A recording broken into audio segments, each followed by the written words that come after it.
Gachagua. Karibu.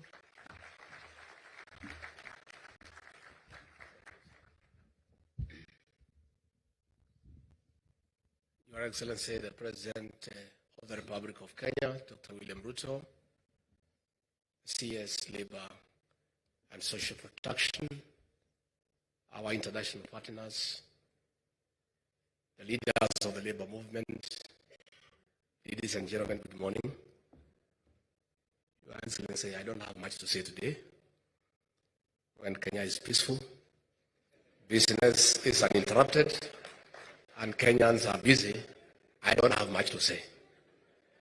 It is now my privilege to ask you to be upstanding as I welcome the President of the Republic of Kenya, President William Ruto. Mr. President.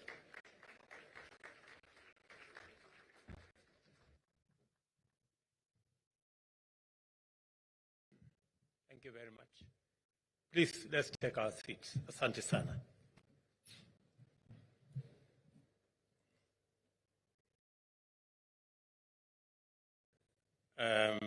Mr. Deputy President.